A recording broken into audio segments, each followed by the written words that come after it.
नमस्कार साथियों। आज हम दूसरे क्लास नॉमिनेशन फैसिलिटी को लेके आए हुए हैं कि हम जो नॉमिनेशन करते हैं डिपॉजिट अकाउंट में, सेफ कस्टडी अकाउंट में, सेफ डिपॉजिट लॉकर में, उसमें कौन से सेक्शन में करते हैं, कौन से फॉर्म हम यूज करते हैं, ये सारे डिटेल्स, क्लेम कितने दिन में सेटल होता है, ये सारे डिटेल्स के साथ मैं आपके बीच आया हूँ।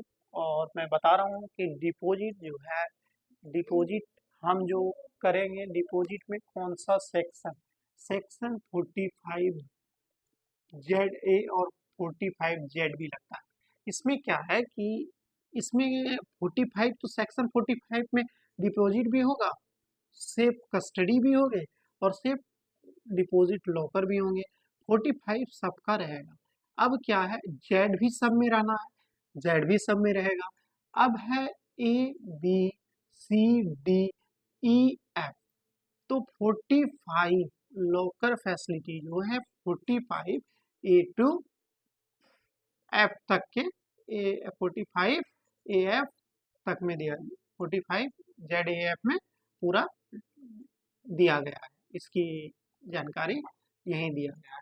अब इसके बाद आता क्या है कि डिपॉजिट जो है उसको 45 Z A and 45 Z B में दिखाया गया है, प्रदर्शन किया गया है। डिपॉजिट कहाँ पे, किस सेक्शन में दिखाया गया है। तो डिपॉजिट की बात करें तो वो 45 Z A and 45 Z B में बताया गया है। अब सेफ कस्टडी की बात करें तो सेक्शन, सेफ कस्टडी को किस सेक्शन में दिखाया गया है, 45 Z C and 45 Z D, 45 Z C and Z D. अब इसको याद करने का क्या है कि सी से कस्टडी होता है, तो सेफ कस्टडी की कहाँ जिक्र की गई है, जेड सी और जेड डी में। ये क्रमबद्ध चलते हैं, ए बी सी डी और ई एफ। तो जब मैंने बताया कि सेफ कस्टडी के बारे में बात करें तो 45 जेड सी से आपको समझ में ये आ जाना चाहिए कि जेड सी दिया हुआ है, तो जेड सी सेफ कस्टडी का विवरण है।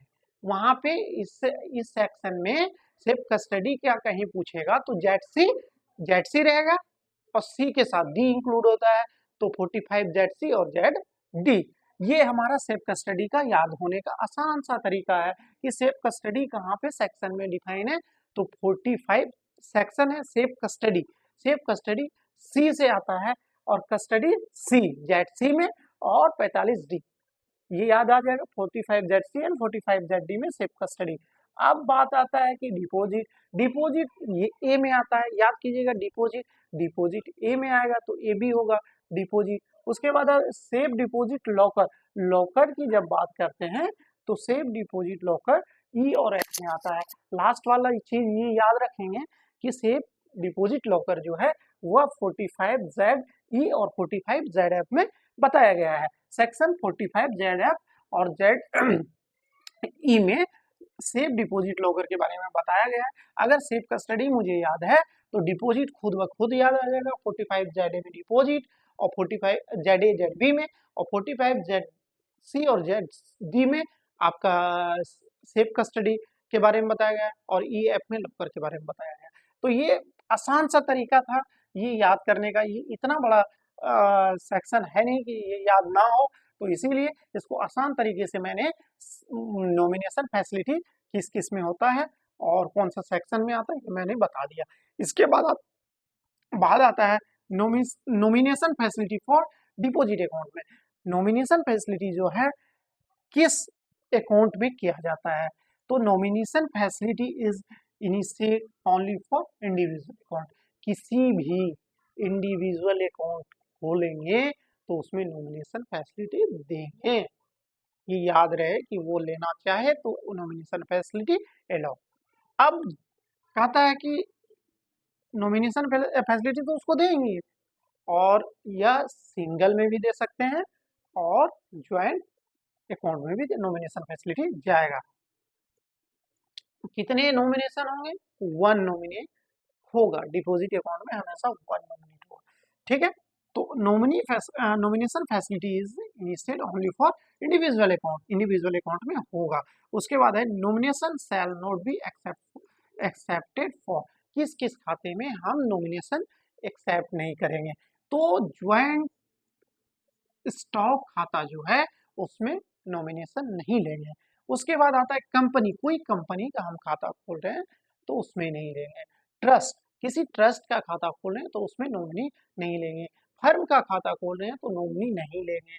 पार्टनरशिप का खोल रहे हैं तो नहीं लेंगे। स्कूल में नहीं लेंगे। इत्यादि सारे जो फर्म टाइप के खाते होंगे जिसमें कि स्टॉक हो, कंपनीज हो, फर्म हो, ऐसे खाते में पार्टनरशिप फर्म हो, ट्रस्ट हो, इस सब में नॉमिनी नहीं लेंगे। ठीक है। अब उसके बाद आता है कि मैंने बताया can not be more than one nominee in respect of single joint deposit account. अगर एक नॉमिनी हमको देना है इंडिविजुअल में, सिंगल खाता खोलेंगे, ज्वाइंट डिपॉजिट अकाउंट खोलेंगे तो उसमें एक ही नॉमिनी जाएगा। हमेशा आप यह जान जाइए कि एक ही नॉमिनी हमारे डिपॉजिट या सेविंग अकाउंट में एक ही नॉमिनी ऐड होते हैं। Nominee can not be accept in a overdraft और cash credit account. Cash credit account या ओवरड्राफ्ट फैसिलिटी जो हम देते हैं उसमें नॉमिनी रिक्वायर्ड नहीं है, नॉमिनी यहाँ नहीं लेंगे एक्सेप्ट इन ओवरड्राफ्ट, क्योंकि ओवरड्राफ्ट तो वो लोन खाता है। लोन खाता में अगर पहले हम उसको ओवरड्राफ्ट फैसिलिटी दे दिए और ओवरड्राफ्ट फैसिलिटी दे दिए, अगर वो डेथ कर जाता है और उसमें लिमिट हो तो नॉमिनी तो बोलेगा मुझे पैसा दे दीजिए, लेकिन ओवरड्राफ्ट फैसिलिटी है इसलिए ओवरड्राफ्ट फैसिलिटी में हम ओपन नहीं देते हैं। उसके बाद आता है नॉमिनेशन फॉर्म। अब नॉमिनेशन फॉर्म की बात करते हैं तो नॉमिनेशन जो फॉर्म है, 3 तरीके से नॉमिनेशन फॉर्म को, एक सेकंड,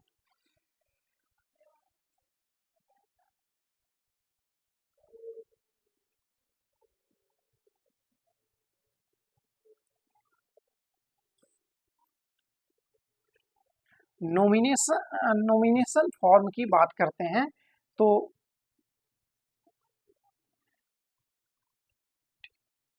नॉमिनेशन डिपॉजिट के लिए, नॉमिनेशन डिपॉजिट के लिए DA1, DA2 और DA3, ये 3 होते हैं नॉमिनेशन डिपॉजिट के लिए फ्रेश, जिसमें हम फॉर्म नंबर है ये फ्रेश नॉमिनेशन लेंगे डिपॉजिट अकाउंट में। अगर हम डिपॉजिट अकाउंट में फ्रेश नॉमिनेशन लेंगे तो उसमें DA1 फ्रेश नॉमिनेशन के लिए है, फ्रेश नॉमिनेशन के लिए DA1 और कैंसिलेशन के लिए है DA2। कैंसिलेशन के लिए DA2 और मॉडिफिकेशन या कोई चेंज करना हो तो मॉडिफिकेशन के लिए, नॉमिनी में मॉडिफिकेशन या कुछ करना है DA3।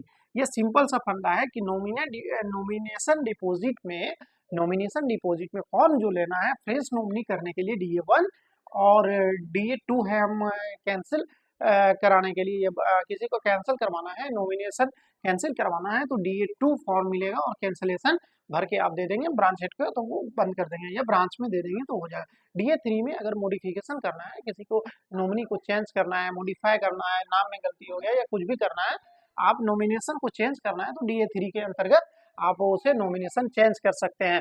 नॉमिनेशन डिपॉजिट में DA1 फ्रेश नॉमिनेशन करा सकते हैं, फ्रेश नॉमिनेशन करा सकते हैं, DA2 में कैंसिलेशन करा सकते हैं और DA3 की बात करें तो DA3 में मॉडिफिकेशन ऑफ नॉमिनेशन करा सकते हैं। मॉडिफिकेशन में कोई भी मॉडिफिकेशन होता है तो DA3 के अंतर्गत वो DA3 के अंतर्गत मॉडिफिकेशन होगा।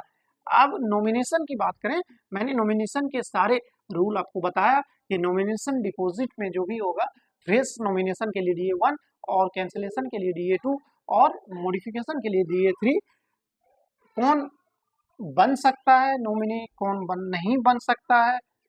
उसके बाद ये तो डिपॉजिट अकाउंट के लिए हो गया।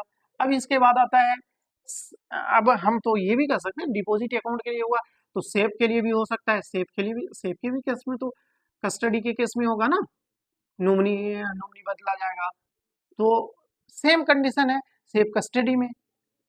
सेफ कस्टडी में क्या होता है, सेफ कस्टडी SC1 SC2 और SC3 सेफ कस्टडी में सेम कंडीशन हो जाएगा। फ्रेश नॉमिनी के लिए फ्री नॉमिनेशन करवाना है, फ्रेश नॉमिनेशन करवाना है तो इसमें नॉमिनेशन कराना है तो SC1, और फिर मॉडिफिकेशन या कैंसिल करवाना है तो कैंसिल के लिए, कैंसिलेशन के लिए हो जाएगा,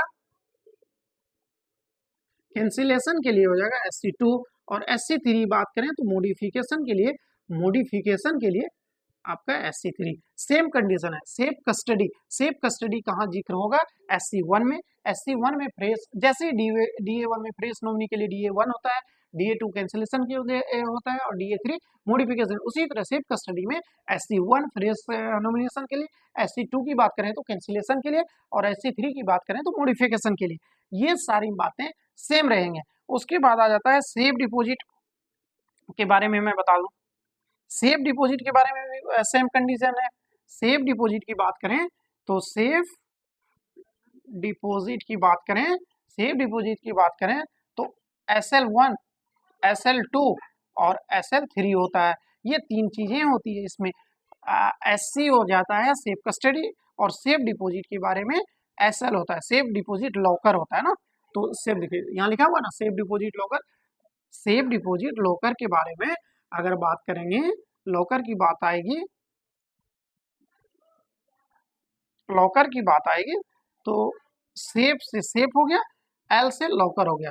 तो सेम कंडीशन इस पे भी लागू होता है फ्रेश नॉमिनेशन के लिए। अब फ्रेश की बात करेंगे, फ्रेश नॉमिनेशन की बात करेंगे तो SL1 से हम करेंगे, SL2 से कैंसिलेशन करेंगे, कैंसिलेशन की बात होगी तो SL2 से, और SL3 से आपका मॉडिफिकेशन और नेम वगैरह चेंज वगैरह करना हो तो ये होता है। ये मैंने बताया आप लोगों को नॉमिनेशन फैसिलिटी, और उसके बाद मैंने बताया कि नॉमिनेशन डिपॉजिट में कौन से फॉर्म लगते हैं, उसके बाद मैंने बताया सेफ कस्टडी में कौन से फॉर्म लगते हैं, सेफ डिपॉजिट लॉकर में कौन से फॉर्म लगते हैं, कौन से फॉर्म से हम फ्रेश ऐड कर सकते हैं, कैंसिलेशन करा सकते हैं, मॉडिफिकेशन करा, ये इंपॉर्टेंट है। ये फॉर्म नंबर आपको बहुत ही इंपॉर्टेंट है, ये आप याद कर लीजिए। और याद करने का तरीका में भी मैंने बता दिया कि नॉमिनेशन फैसिलिटी को कैसे याद करेंगे। नॉमिनेशन फैसिलिटी डिपॉजिट किस सेक्शन में है, 45ZA 45ZB। Safe custody section 45ZC and 45ZD।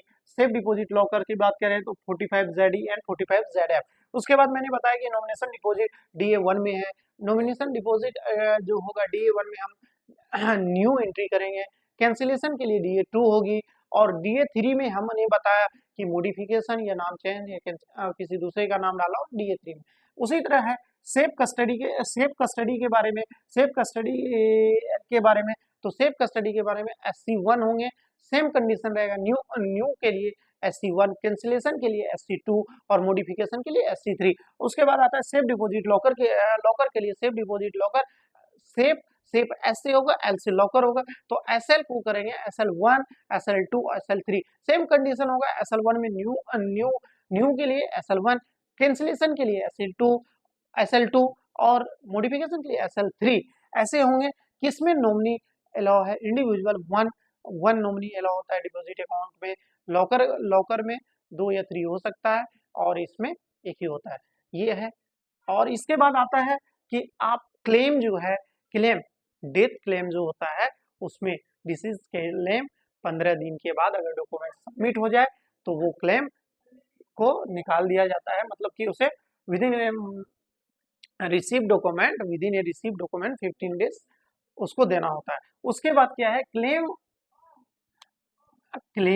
Would be settle within 1 month of receive document. एक है कि जनरल वे में किसी का क्लेम लेना हो, अगर कोई नॉमिनी है, अगर वह चाहे कि मुझे क्लेम चाहिए तो 1 महीने में उसको मिनिमम हम समय देते हैं कि विदिन 1 मंथ आप अपना नॉमिनी को पेमेंट ले सकता है। डॉक्यूमेंट सबमिट जो ब्रांच में किया तो 1 महीने के अंदर वो ले सकता है।